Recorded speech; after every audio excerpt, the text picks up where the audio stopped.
Oh, Ray's got it. Okay. There it is. Okay.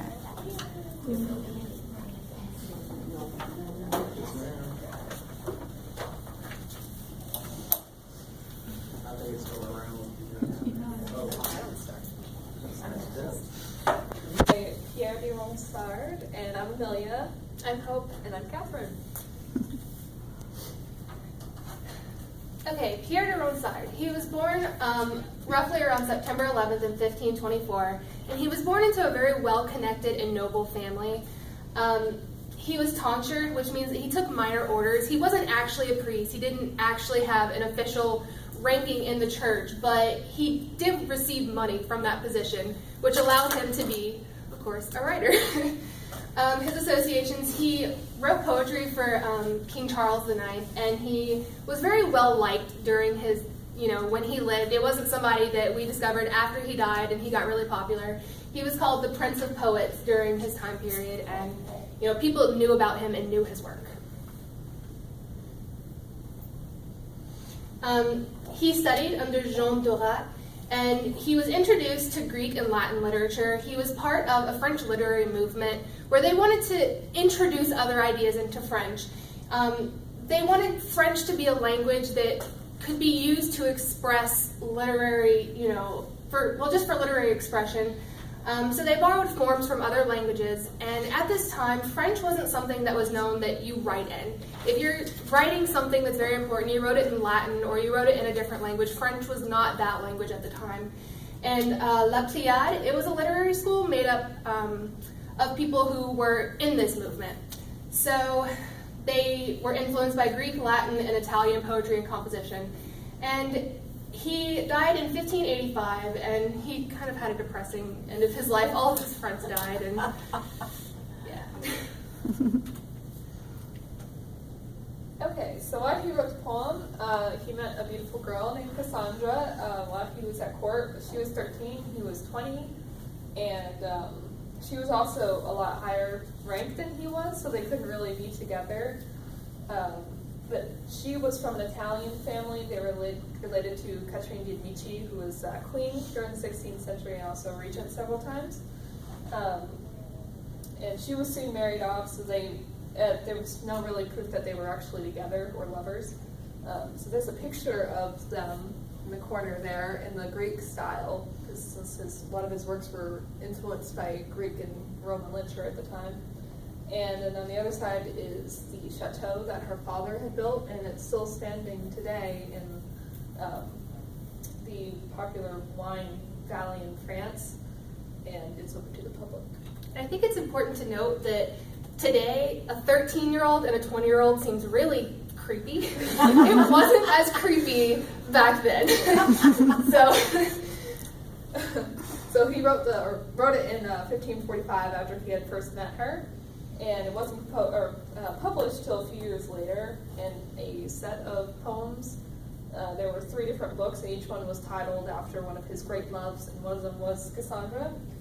And so later it was set to music, and there's a couple pictures of manuscripts, and the one with the little drawing is actually Salvador Dali's drawing. He illustrated a lot of his works in, I think it was 1968, when that was published.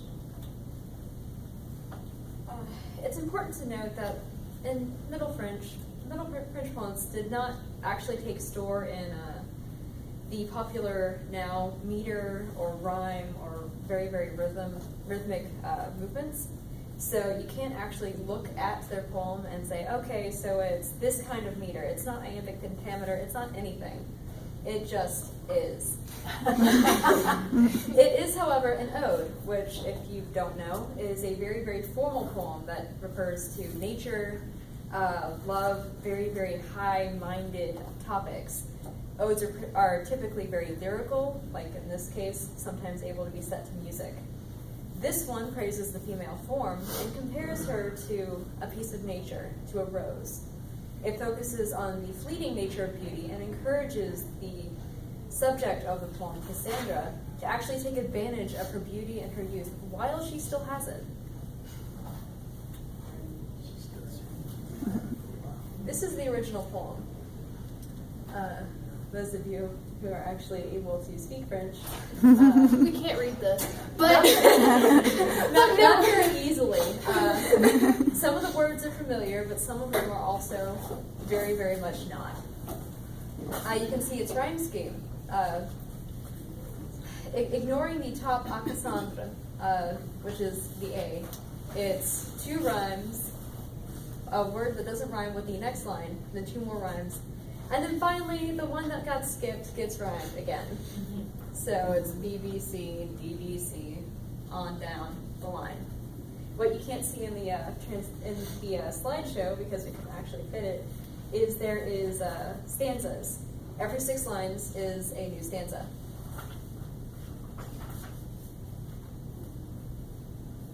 So now we have to translate.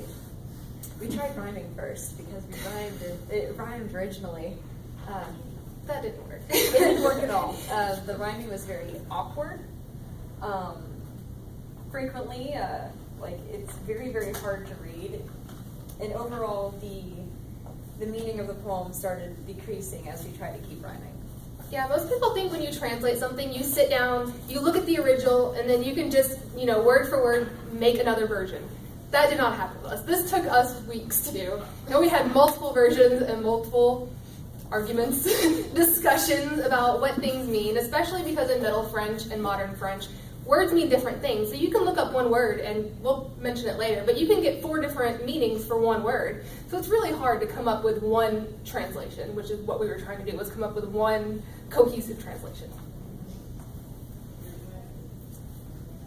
This is our second failed translation. Like I was saying, there are so many words, and you can look up something, and especially with it being poetry, you have to decide, do they mean this literally? Do they mean this metaphorically? How are we going to translate this? There are some things that we couldn't even figure out what the words meant, because there is no equivalent word in English. I mean, how do you translate something that there is literally no word to mean? The word lines are particularly when we got into fights. Those were the ones we fought over. So we failed a lot. This is the approximate direct translation. I got quite a few words wrong, and some things just did not translate directly. Hoopra, it's red purple in this version. We also got crimson purple, normal purple, and cardinal red. So even just trying to figure out what a color means, we struggled. All right.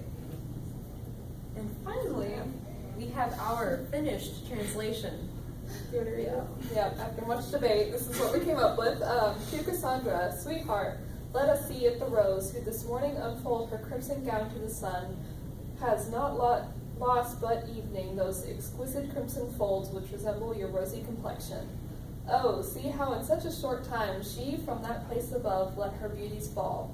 Oh, cruel Mother Nature, the flower only lasts from dawn till dusk. So, if you believe me, sweetheart, while your age blossoms in its greenest novelty, harvest your youth like the flower old age will ravage your beauty. So we managed to maintain, for the most part, the formality of the poem, because odes are supposed to be formal. We particularly maintained that by using sweetheart rather than cutie pie, which is how one of those words directly translated. And we think this version is a whole lot more readable than some of our others.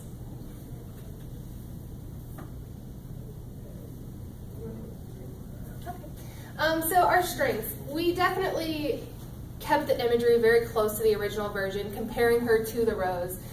He compared her, her big gown to a blossoming rose. Her complexion was rosy. He talked about her youth falling away, like the petals fall away from a rose. And in the 3rd stanza, it was actually almost a direct translation. We managed to get that.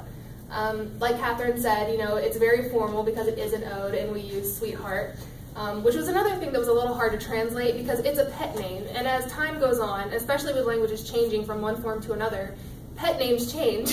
So how are we going to, we don't know exactly what that meant. So we went with sweetheart because it sounded a little more formal.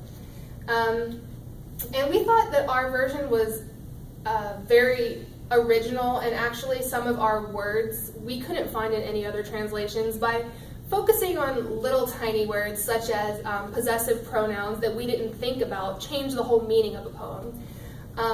So in one of the lines it says, "Let her beauties fall." It's referring to the petals of the rose falling, and we didn't find that in any other translation. So that's why we think our translation. Not to mention our original translation was beauty, not beauties. So we had a huge problem with what is that word. Yeah, we had no idea what it was referring to at first, and we had to actually ask Dr. Mormino, what is this talking about? Because no translations that we could find online were helpful at all. So on the originality standpoint as well, the direct translation, I actually did not look at any other translations already done. That was quite literally me going through with French knowledge approximately and a little help by Google Translate. And trying to figure out what this poem says. So since we use that one in the end as kind of sort of predominantly a basis actually, that makes our poem that much more original.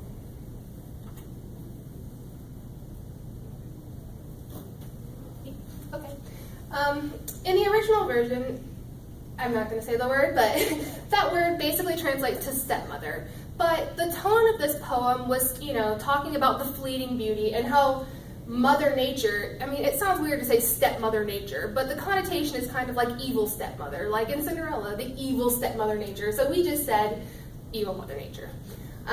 There was a verb, like I was talking about earlier, it means to pick or pluck, but it refers mainly to flowers or produce, and we don't really have a word in the English language that refers specifically to that. So we had to kind of work around that word.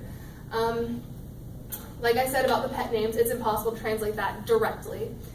Another word for tarnish, we thought it sounded, just awkward in our translation when you read it, tarnish your beauty. So we did ravage your beauty. There are lots of alasses and oh and this and that, and it just sounded really awkward because every other word can't be alas, and you can actually read it and have a fluid poem. So we removed some of those in our version. And of course, we have limited knowledge of Middle and Modern French.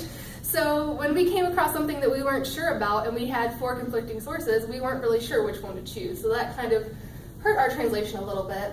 And there were very few English sources that we found on this poem. So when we did find something that was translating the poem, it was usually to Modern French, which then again, if you have something translated from Middle French to Modern French and then to English, you never really know what you're going to get. So, do you guys consider harvest for your verb to plick or pluck? Yes, we did. We did. that was actually another one that didn't actually make it onto our. How many translations do we have? 6. About. We had many different versions. At least. Mm-hmm. And here's our sources. And that's all. I am so proud of you, ladies. Anybody else?